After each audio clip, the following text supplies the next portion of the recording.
Hi, and welcome back to the Dr. Ramsey Show. Today we're going to talk about poop. And I'm going to talk with somebody who makes me laugh about poop all the time. I want to welcome Rosemarie Siciliano. She's my colon hydrotherapist. And we're going to talk about the importance of our microbiome, keeping our gut healthy, keeping our whole body healthy with the expert. So welcome, Rosemarie. Thank you for inviting me. I am so glad you're here because you know I like to educate. I know you like to educate. And you educate through humor, which makes me laugh all the time when I'm on your table. And you've been doing this for a long time. 30 years. 30 years. So explain what you do so our listeners know what a colon hydrotherapy session is. Well, as a colon hydrotherapist, I basically take the last 6 feet of your colon and very gently put water in there and then draw the water and the waste out and clean all the impacted waste that's there. Right. Because your colon is a filter and it collects a lot of waste. And if you don't keep your colon clean, that goes back into your bloodstream and start having problems. And I'm going to use an example because I think in pictures. I'm going to tell a story about a colon hydrotherapist that was in my office and what she saw and the importance of why colonics are so important. So she had this gentleman on the machine doing colon hydrotherapy just like Rosemarie does. And what you can do is see the stool going. It's sterile and it's in the sewer system, but you can see the health of the stool. Well, this gentleman, there was neon color. I'm not sure if it was yellow or green, but it was neon. And this gentleman had a barium swallow like 10 years ago. So that stuff was stuck in his colon. So this is what I say. If we take out our colon and we spread it out, it covers a tennis court. And the way it fits in our gut is it's corrugated. So in those folds is where that barium got stuck. That's where we get stuck. And like if I'm having allergies, I do a colonic to open up and get rid of that stuff that's inflaming my entire body. And I know Rosemarie agrees with me that death begins in the colon. And so does health. And so does health. I like that. Right. I like that. Right. Well, depending on our age, our lifestyle, what we eat, your colon will hold on to a lot of waste. If you are a normal, healthy person, maybe you'll have about 5 pounds of waste in there. But you can have anywhere between 50 pounds in there. Right. Especially if you don't have a good bowel movement every day and if you don't eat a lot of fiber. You know, fiber is a key, but we don't eat a lot of fiber. We don't eat a lot of fruits and vegetables. And so taking a supplemental fiber is important. But what I've noticed over the last 20 years is that the quality of the food, the GMOs in the food, the pesticides, all of that affects our gut. Affects the gut and it holds it in there. And also not drinking enough water, not taking probiotics, not taking enzymes when we eat. You know, that all plays a part. You know, and people don't realize because, you know, one of my questions I ask my patients is how frequently do you have a bowel movement? Because that represents health. And it's common to hear people have bowel movements a few times a week. Yes. Which is not healthy. No. Because of what we talked about earlier about the reabsorption of the toxins. The second time it's even more toxic. If we're constipated, not eliminating that waste, we're absorbing those into our system. Right. The toxins go right back into your bloodstream. Right. And then you have disease happens. Years ago when I first started studying colon hydrotherapy, the gurus of the day would say the death began in your colon. You know, and they called that, you know, toxemia. Yes. So when you're constipated, when you don't have they say if you eat 3 times a day, you should have 3 bowel movements a day. Of course, if you're just having fruit for breakfast, maybe you'll just have 2 bowel movements a day. But a lot of people, sometimes, like you say, they go once a week. Some people go once every 2 weeks. Without even thinking. And they say that the doctor says that's normal for them. So just think about all of that food, like a week's worth of food. Yes. Rotting and fermenting. And what happens? That bad bacteria goes... The gases go back into your bloodstream. You're tired. You have headaches. You know, you have rashes. You know, your skin is a mirror of our gut. Will reflect. Yes. You know, and so when you notice you're breaking out, you know, there's definitely things going wrong. Like we have 6 filters in our body. Right, and the filters so those channels of elimination are so important to get the toxic waste out so we can stay healthy. So you have your liver, your lungs, your kidneys, your colon, your skin, and your lymphatic system. Yeah. But the skin is the largest organ. So when people start breaking out in rashes and pimples and boils, and your skin's taking over because those other filters As are a bogged filter. down. I've never used that word. The skin is now a filter because your liver can't handle the load. Kidneys can't handle the load. Lymphatic can't handle the load. Lungs can't handle it. Yeah, I get it. Yeah, so people like breathing. You've got to really breathe. Those lungs, you know, you've got to breathe. You've got to exhale out those toxins. Yes. You know, you have to pee, poop, and sweat. Yep, every day. You got to do that. Several times that's a day. the way it comes out. So dry brushing your skin, you know, to make sure you sweat. I can't tell you how many times I hear people say they never sweat. I know. Yes, they want to lose weight, but they're never sweating. It's the first question: do you sweat? You got to drink water, or you know, teas, or you got to have a lot of liquid going in your body, half your weight in ounces a day. You know, and a lot of fiber and enzymes and probiotics. And I wanted to ask you about this because I read it in a book, and I thought it was such an interesting fact. And I forget which book I read in, but they said that when we're born in our colon, we naturally have some yeast. And we also have Saccharomyces. But the reason for the yeast is to decay our body once we die, right? Is this correct? I've read that too, and I've heard that too. However, but the overgrowth is it. the challenge. Yes. It's so. And that's from the diet. And I see it when I do food allergies, I see it on blood. It has a lot. Yeast, candida all the time. And it becomes chronic. So chronic overgrowth of yeast is fatigue, weight gain, depression. Right. Right? And your brain and your gut are connected. You can actually help depression with healthy bacteria, making sure you have enough good probiotics in your body. That's right. Yeah, the one, you use the similar probiotics that I do, and I had an older woman. All I gave her was probiotics that day. And then she called me within a couple of days and she goes, "What did you give me?" And she's still taking this. She said, "I don't have any more depression."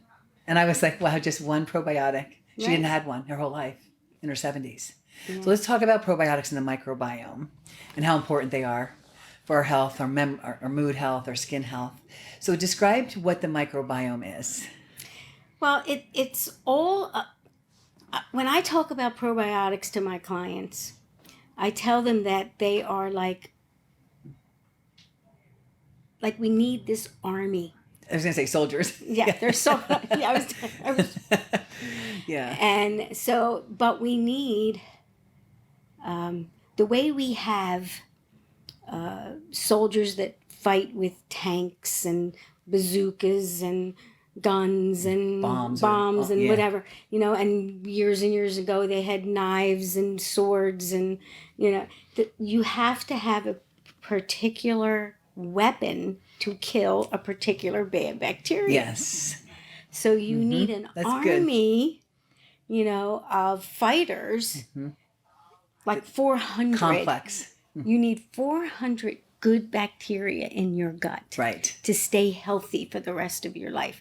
I mean, that are, you know, these bacteria die. You know, they don't stay forever. They're like our cells in our body. So, and we get into the environment, we take a shower and we're breathing in the chlorine, and that kills bacteria. I mean, we just, it's you know, true. we're not going to go be in a bubble, you know, we go out in the air, the water, this, that, or the other. And the antibiotics that's in the food, hormones that's in the food, all these things kill these healthy bacteria between our lips, down our throat, into our stomach. Our small intestines, our large intestines have to be covered with these good guys. It's a good army, guys. To kill the bad guys. Yep. So the microbiome is that army. Yep. That's killing off the bad bacteria from what we're eating. Yes. That we're not getting out of our body, and it's staying in there too long. You know. Yeah, so our microbiome is our army, and it should have a diverse culture of different strains to give us a really good immune response. Right. 1 round of antibiotics will wipe out our probiotics in our gut, our microbiome, for 18 months if we don't do something to replace it. And that's why, you know, some people eat yogurt for probiotics. To me, I don't think that's strong enough. Well, you need a case a day. Exactly. Right. Those antibiotics, it's like dropping napalm in your gut. Yeah, it's true. You know? Or like blowing apart a city, you know. Yeah. And then you got to rebuild. And we have to rebuild. That's right. So you've got to start. So if you've had some antibiotics, you need some really strong probiotics at first, and you and I both like to use that really strong one, and then you can take less and less strains, but it's good to keep changing up your probiotics so you're always getting different strains, because you got to build up that army. You want everybody in there. That's right. You want the young guys again. This is your immune system. That's right. Like 80% of your immune system is in your gut. Right. So autoimmune disease, we have to work with nutrition. We have to work with healthy gut. People that have a lot of stress, drink a lot of alcohol, that affects our microbiome too. Yep. Yeah. And I refer you patients like that they've had antibiotic wipeouts. I'll refer you these patients, and they're so grateful because it changes everything. And the yeast. Which it is so common in my practice right now. And some of my patients don't even eat a lot of sugar, but I'm seeing yeast and the word candida showing up on food allergies a lot. A lot of people say they don't eat a lot of sugar, but they don't realize that there's sugar in a lot of things that they eat. A lot of my clients are sensitive to wheat, so they do a lot of this gluten-free which might have more yeast. Which has more sugar in it to make it taste good. Right. And they don't realize that, So you have to police yourself. You have to be your own advocate for everything, learn, read, educate. Ask questions with everybody you go to in the health field, pick everybody's brain and learn. I love to empower my clients with educating them so they could be the best version of themselves they could be. And you do that so well because your job isn't, I was going to say it's not fun, but for you it is. You make it fun. But people look at me funny when I ask them to go sit on the table, have the speculum in their rectum that's gently inserted with a lubricant. But then after they do it, they realize why they had to. Until you do a colonic, you don't really appreciate the benefits of it, I think. Well, there's a machine that's used in the colon therapy, and it's an FDA-approved medical device, and it was designed just to clean your colon. And it's sterile? And everything is sterile, and nobody, I have never met anybody that enjoys having a speculum put in their butt. Right. Especially by some strange girl. Right. Goes without saying. But once they've done a session and they see how good they feel, then they go, oh, okay, I think I'll make another appointment. And I just think that if you can get somebody to laugh, and relax, they just instantly relax. Right. Right. And it's just really easy to make a lot of poop jokes. I know. And you make them, and that's great. And we have all this educational material. We'll scan them, so that patients can see the different books they can look at. These are definitely old books, like when I was first studying colon therapy. But they're just a wealth of knowledge. I don't know if they're still in print, but they're definitely worth And I'm sure there's more books today on it, Of course. Because it's funny, because now they use the word microbiome, but healthy bacteria has always been an important part of the colon. So you don't think glutamine and those kind of nutrients that help it attach are part of the microbiome? Well, all those other supplements, that's all important too. Absolutely. Yeah, like the anchors, the nutrients and all that. Yeah, definitely. But that's your job. I know. I send them to you for that. Yes. I don't like to play doctor. Yes. And you don't. And you stay in your lane, I stay in my lane, and it works out beautifully. And that also helps with the leaky gut. Yes. Which is important. See, and that's another thing that happens when you don't keep your colon clean is, you get those cells start to get larger, and then you have the toxins leaking out. And that's another problem. What Rosemarie's talking about, when we eat and it goes in through our gut, it absorbs into our colon through something called gap junctions, which should be very microscopic. But people who have food allergies, who have inflammation, those gap junctions have become bigger because of stress or alcohol or antibiotics or GMO food, genetically modified food, etc. There's so many things that affect it that we need to protect it by eating healthy foods and remembering digestion starts in the mouth. Right. Chewing. You gotta chew. Chewing. Yes, you have to chew. Yeah, like pace your meal by chewing 25 times the first bite and then just pace the rest of your meal. One of the things I like to share with my clients is what can help you chew more is when you're eating, if you put the fork down. True. Because it's like a conditioned reflex. When your eye sees your hand coming with the fork, you'll swallow. Yep. Yep, But if you that's put the right. fork down, you'll chew. How long can you chew a piece of gum? Right? That's true. So you Not, spit it out. but not that chewing gum is good because you waste a lot of those digestive juices. Right, So then when it's exactly. time to eat, you don't have enough digestive juices to break down your That's food. true. That's true. You know, and digestive enzymes are important because about age 25, we stop making most of our pancreatic enzymes or hydrochloric acid. And most patients that are on antacids typically are low in acid. It's the opposite. Right. You know, antacids start to break our whole health down in our gut. Like when we block absorption of nutrients, everything's at risk from our brain to our heart to our colon, everything, because we need those nutrients for a reason. Absolutely.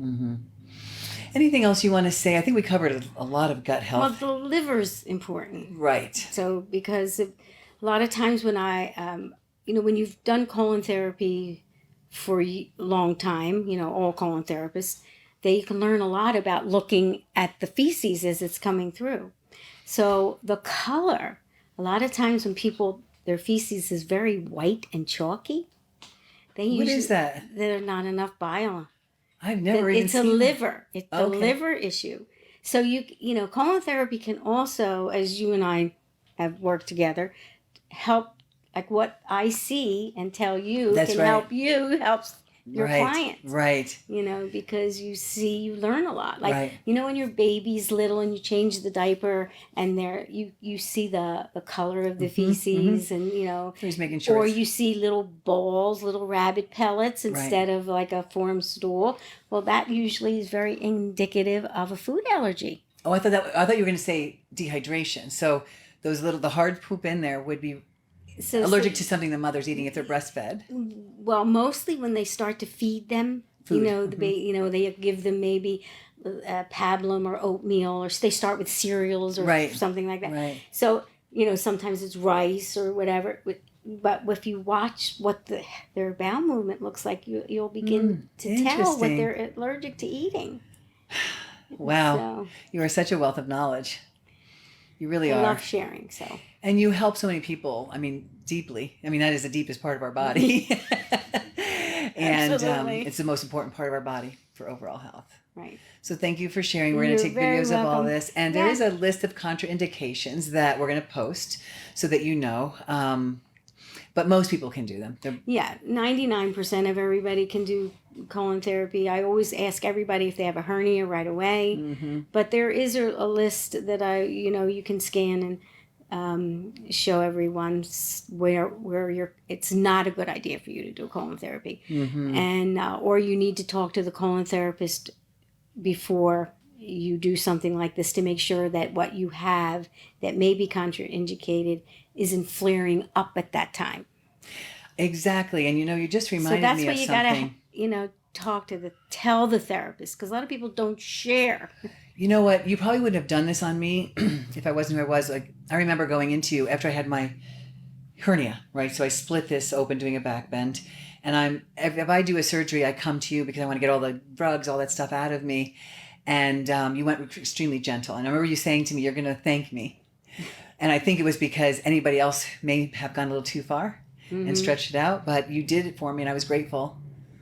Because I remember how bad my gas smelled after that surgery, and that wasn't good Well, at all. The experience is what teaches you when not to do something, which is more important than doing something. I have definitely had an experience where one of my clients came in very sick, and I do have a real keen sense of intuition. Yes, you do. And when I touched her, I knew that her appendix had burst. And she didn't know. And she didn't know. She just knew she was really sick. She didn't have a fever. At least she told me she didn't have a fever. And I told her that she needed to get to the hospital. And the doctor at the hospital had the family call me and tell me that I basically saved her life by not doing anything that I shouldn't have done because she was septic. That was so smart of you. And maybe it was your intuitive part. It's hard to know sometimes. Yeah, well, you get a feeling. Well, it was when I touched her that I got that. Right. Don't do a thing. And Yeah. so Yeah. it's It's a joy, though, to help people. I know it's a shitty job, but what can I say? No pun intended. I enjoy the fact, I mean, who likes dealing with poop, you know what I mean? But when you see somebody say, oh my God, I feel so much better. Yep. Like, I mean, to break an allergy episode just like that is great. Headaches go away, you know, rashes. Anything it's toxic. just amazing. Yeah. Thank you so much, Rosemarie. You're very welcome. I highly recommend you to all my patients. And Thank you. I'm going to tell one last story, just because this is how I think about, the gut, is when I had food poisoning about a year ago, I happened to have a scheduled appointment with Rosemarie. I wasn't planning to have food poisoning. So when you have food poisoning, there's this very specific smell. It's not like your natural scent. And so when I was done having my diarrhea, I saw you. What was interesting is after you cleaned my colon out, that smell came back because it was in those folds again. It took me 3 treatments to get rid of all of that. The dead infection was still staying inside of me. So I really think colon therapy is as important as taking hormones. Because people know me as their hormone expert. You're taking a shower. You're taking what? An internal shower. Internal shower. That's a good way to put it. But for our overall health, we want to be very mindful of taking care of our microbiome, our colon, our liver, and all of our, what did you call them? All of our lungs, our skin, our lymphatic system. The channels of elimination. Channels of elimination should be open. And if we have any skin issues whatsoever, we need to look at our gut. It's not our skin. It's just dumping into the skin. So I know today was an interesting topic for me and for Rosemarie. I hope it was for you. Enjoy the rest of your week, and thank you for listening. Bye-bye.